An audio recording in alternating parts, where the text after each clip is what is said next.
Vraiment, c'est là que je comprends qu'il ne faut absolument pas croire tout ce que vous voyez sur les réseaux. Ça fait presque 1 heure que je suis rentrée. J'ai déjà ma boisson, mon matcha, qui est déjà presque fini. Et on dirait que je viens de rentrer chez moi, que je me suis juste assise comme ça et que j'ai commencé la vidéo de manière spontanée, alors que pas du tout. Alors, je vais me présenter un peu plus sérieusement, mais laissez-moi voir d'abord. J'ai ici quelques notes qui vont m'aider à mieux structurer mon propos. Et comme vous allez le voir dans le titre de cette vidéo, aujourd'hui je vais vous parler de comment je vais changer ma vie en 6 mois. Ou bien, comment nous allons changer notre vie en 6 mois. Je m'appelle Serena, j'ai 22 ans et je suis actuellement étudiante en médecine dans ma seconde année. J'ai commencé YouTube il y a de cela 1 semaine, même si ça faisait longtemps que j'avais envie de me lancer. J'ai enfin fait et je suis vraiment très contente. Et aujourd'hui, on va parler de comment est-ce que j'entreprends de changer ma vie dans les 6 prochains mois. 6 mois, pourquoi 6 mois? Pourquoi pas 1 an, vous pouvez vous dire. Je pense que vous avez déjà vu toutes ces vidéos qu'il y a sur YouTube de personnes, de femmes, de gens qui ont changé leur vie en 6 mois et qui vous donnent beaucoup de conseils que je trouve aussi très utiles. Mais j'ai rarement vu des vidéos de créateurs qui vous emmenaient avec eux dans le parcours. Beaucoup d'entre eux qui ont fait des vidéos, en tout cas de celles que j'ai vues, ils ont déjà fait leurs 6 mois, ils ont déjà changé leur vie et ils viennent vous dire comment ils l'ont fait. Et je trouve que c'est un peu difficile de se représenter le parcours et les hauts et les bas que l'on peut parcourir parce que 6 mois c'est quand même une longue période. C'est dans ce processus-là de recherche et en regardant beaucoup de vidéos que j'ai découvert une créatrice qui s'appelle Chiara Ivola. Elle est aussi sur YouTube et elle a entrepris de faire ce changement en 6 mois, mais également de faire des vidéos pendant ces 6 mois où elle documente comment est-ce qu'elle fait, comment est-ce qu'elle avance, quels objectifs elle veut atteindre. Et ça m'a beaucoup inspiré à moi-même filmer ce processus parce que c'est vrai que je veux aussi changer ma vie et j'ai déjà commencé à changer ma vie il y a 3 mois de cela. Mais le faire moi-même sans devoir rendre des comptes à personne, juste moi seule, moi-même dans ma chambre qui essaie de changer ma vie. J'ai vu des résultats, mais j'ai aussi remarqué que plein de fois, je perdais de la motivation. Plein de fois, je me laissais un peu plus aller, alors que j'ai des objectifs clairs dans ma tête que je souhaite atteindre. Et le fait de filmer va peut-être m'aider, moi, Serena, à rester sur le droit chemin, à ne pas autant dériver que je l'ai fait ces derniers mois, ces derniers 3 mois, et aussi à documenter mon parcours pour que plus tard, quand je le regarde, je me rende compte d'où est-ce que je viens et comment j'ai fait pour y arriver. Et je me dis, ça peut aussi être une bonne occasion pour vous qui regardez cette vidéo, de vous lancer, de vous motiver pour voir qu'une fille toute simple comme moi, normale, peut le faire, alors pourquoi pas vous? Et je trouve que c'est aussi un bon moyen pour nous de nous encourager mutuellement pour pouvoir atteindre nos objectifs et de pouvoir arriver tous ensemble après 6 mois et se rendre compte que waouh, on l'a fait. On l'a fait. J'ai différents points que j'aimerais bien aborder de manière structurée. Mais tout d'abord, qu'est-ce qui me pousse à changer? Qu'est-ce qui me donne envie de vouloir changer ma vie? Qu'est-ce qu'il y a dans ma vie en ce moment qui ne me satisfasse pas au point où je veux la changer aussi drastiquement? Il faut que je vous parle un peu de moi pour que vous puissiez comprendre. Alors, comme dit, j'ai 22 ans, je suis étudiante en médecine et quand j'étais plus jeune, c'est-à-dire collège, lycée, école primaire, école maternelle même, j'ai toujours été la meilleure de ma classe. J'ai toujours été parmi les meilleures, si ce n'est la meilleure de la classe. Bonne élève, bonne note, félicitations du jury, tout ça, tout ça. J'étais également une athlète. J'ai fait de l'athlétisme tout mon collège et jusqu'à peu près la moitié de mon lycée. Et je ne peux pas dire que j'étais une athlète de haut niveau, mais j'ai plusieurs médailles dans mon armoire qui peuvent vous prouver à quel point j'étais quand même assez forte dans mon domaine, c'est-à-dire le sprint et le lancer de poids. Mais dès que l'université a commencé, j'ai remarqué que le fait d'avoir toujours été une bonne élève sans pour autant fournir beaucoup d'efforts, sans me vanter bien sûr, ça m'a beaucoup desservi. C'est-à-dire que je ne savais pas comment apprendre et le travail personnel était quelque chose qui n'était pas dans mon vocabulaire. L'université, c'est le travail personnel. Et moi, petite fille, nouvelle à l'université, ne comprenais pas ça. C'est-à-dire que ces 2 dernières années d'études ont été très difficiles pour moi sur le plan scolaire, où la plupart de mes épreuves, je les passais soit avec une note très basse, la note qu'il fallait pour passer. J'en suis aussi très contente, hein. Je ne me plains pas, mais ce n'est pas le standard auquel j'ai été habituée. Ou bien je ne passais pas mes épreuves, je les ratais. Ce qui m'a d'ailleurs fallu de devoir retaper ma seconde année. Et ça a fait un petit coup dans mon estime de moi-même, dans ma confiance en moi, dans... Vous pouvez vous imaginer quand tu passes du très bon élève à rater épreuve après épreuve, échec sur échec sur échec, mentalement, c'est dur. Ce qui a mené à l'année 2024, où j'étais dans ma 2e année d'études en médecine, et où j'ai l'impression que quelque chose, si ce n'est pas pour dire quelqu'un, s'acharnait sur moi. Non seulement dans la vie scolaire où j'avais atteint mon plus bas, je ratais presque toutes mes épreuves systématiquement, et aussi dans ma vie personnelle où il y a eu beaucoup de choses qui ont fait que 2024 était une année très émotionnelle et pas dans le bon sens. Du coup, j'ai décidé à la fin de 2024 qu'en 2025, j'allais changer. Et cette fois, pour de bon. En janvier 2025, c'était encore une période d'ajustement pour moi. J'avais cette envie de commencer, mais beaucoup de choses ont fait que je n'ai pas réussi à tenir mes engagements. Mais je me suis réveillée et en mars 2025, je me suis dit, Serena, tu es maître de ta vie, tu es maître de tes choix. Si tu veux changer ta vie, ça n'en tient qu'à toi. Et ça rime. Mais pour dire qu'en mars 2025, je me suis vraiment dit, je me suis réveillée et j'ai senti que même moi, en moi-même, j'avais un nouvel élan, cette nouvelle motivation que j'ai encore gardée jusqu'à maintenant. Mais on ne peut pas changer sa vie comme ça. Il nous faut quand même des stratégies, un plan pour avoir une idée d'où est-ce qu'on va. C'est pourquoi j'ai décidé de séparer cette vidéo en plusieurs catégories. Ces catégories-là sont premièrement la vie scolaire, parce que comme je vous l'ai dit, ma vie scolaire représente la plus grande priorité en ce moment pour moi, en tant qu'étudiante en médecine dans un pays qui n'est pas le mien, l'Allemagne, et qui est le soleil. Revenons-nous. On continue seulement. Santé physique, santé mentale, apparence. Ah, le soleil revient. Apparence physique, c'est-à-dire, vous me comprenez, finances, hobby, vie sociale, ma chambre. Bon, ma chambre, ça a l'air un peu anodin, ça a l'air un peu bizarre que je lance ça comme ça dans le sujet, mais ma chambre, vous comprendrez l'importance de cela plus tard. Et aussi ma compréhension de la langue allemande, parce que je vis et étudie en Allemagne. Maintenant qu'on a les différents points que nous voudrions aborder, il faut qu'on se fixe des objectifs précis pour chaque étape.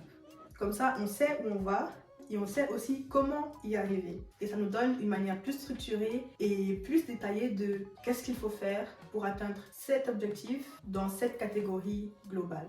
On commence par la vie scolaire. Donc, mes objectifs sont de 1, passer toutes mes épreuves et de 2, passer le physicum avec, si possible, une bonne note. Deuxième objectif dans cette catégorie, développer des bonnes techniques de révision et d'apprentissage qui vont m'aider dans le reste de mes études. Troisième objectif, aller régulièrement à la bibliothèque. Deuxième catégorie, la santé physique. Pour moi, le plus gros objectif dans cette catégorie, c'est de retrouver ma force et mon physique d'athlète que j'avais quand j'étais au lycée. Et cela passe par différentes choses. Premièrement, aller à la gym régulièrement. Mon objectif serait à peu près 3 à 4 fois par semaine à la fin de ces 6 mois. Mais aussi bouger mon corps plus régulièrement au quotidien. Que ce soit marcher au lieu de prendre le tram, prendre les escaliers, ce genre de petites choses qui ajoutent du mouvement dans ton quotidien et gardent ton corps en éveil. Troisième catégorie, la santé mentale. Et je pense personnellement que cela passe par une balade et un petit thé le matin ou bien un petit matcha pour pouvoir me réveiller déjà de manière douce, pouvoir décompresser et pouvoir prendre un peu de soleil, de vitamine D, parce que ça, c'est très important, surtout en Allemagne où le soleil brille 2 mois dans l'année. Bon, j'abuse, mais c'est ce qu'on ressent par ici.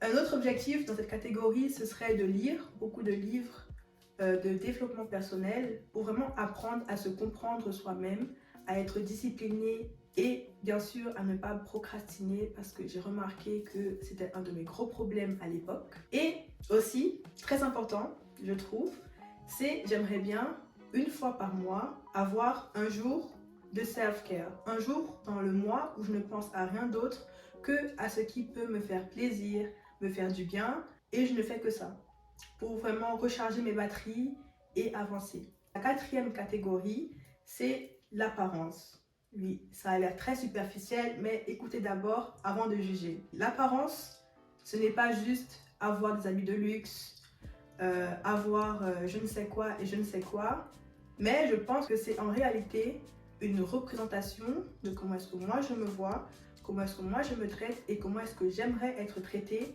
dans notre société. Donc, l'apparence, mes différents objectifs sont, premièrement, la skincare.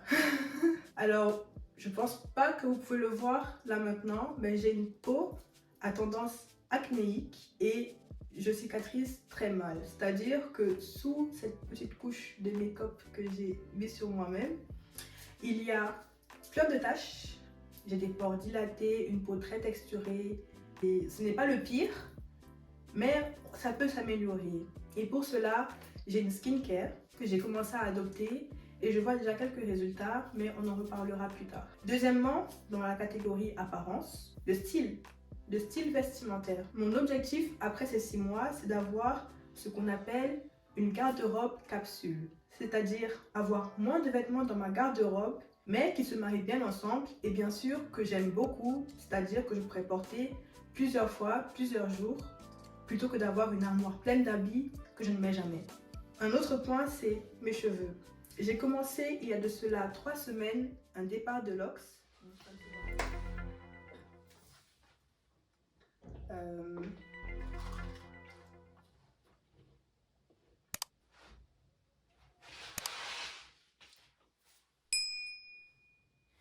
Alors oui, je vais dire tout haut ce que tout le monde pense tout bas. Pourquoi est-ce qu'elle s'est changée? Pourquoi est-ce que la lumière est différente? Pourquoi est-ce qu'on est un jour différent? Sachez juste que j'ai dû refaire cette portion de la vidéo et YouTube ne me donne pas de cadeau, mais on va continuer, on ne va pas se laisser abattre. Continuons.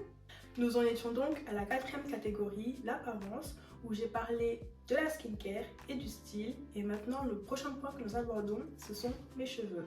Comme vous pouvez le voir, j'ai fait un départ de locks il y a de cela 3 semaines.